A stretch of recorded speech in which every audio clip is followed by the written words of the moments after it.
कोकण पदवीधर निवडणुकीतून मनसेची माघार आहे। अभिजित पानसे निवडणुकीचा अर्ज भरणार नाहीयेत। आमचा पक्ष आदेशावर चालतो असं पानसे म्हणतायत। पक्षानं दिलेला आदेश मी पाळला असं पानसेंचं म्हणणं आहे।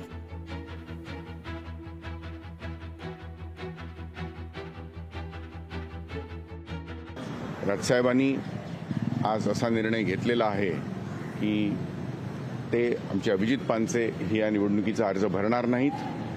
फक्त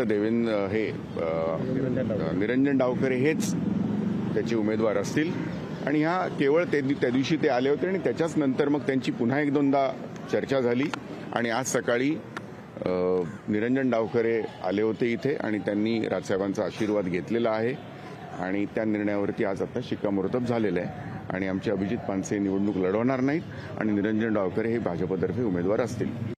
तुम्हाला सकाळी नितीन सरदेसाई साहेबांनी सन्माननीय राजसाहेबांच्या आदेशाने तुम्हाला बाईट दिलेली आहे आणि मी पहिल्यापासून एक वाक्य बोलतो की आमचा पक्ष हा आदेशावर चालतो। मला आनंद आहे की पक्षाने मला एक आदेश दिला, तो आधीही पाळला होता आणि आजही अत्यंत आनंदाने पाळला। पण परंतु किंतु काहीही माझ्या मनात नसतं। राजसाहेबांनी उडी मारायला सांगितलं की उडी मारणार, त्यामुळे आज मी आज फॉर्म भरायला जाणार होतो। तर पदवीधरमधून महाराष्ट्र नवनिर्माण सेनेने आज फॉर्म भरायचा नाही, माननीय देवेंद्र फडणवीसजी यांनी केलेल्या विनंतीला सन्माननीय साहेबांनी मान दिलेला आहे आणि आम्ही त्यामुळे फॉर्म भरायला गेलो नाहीये।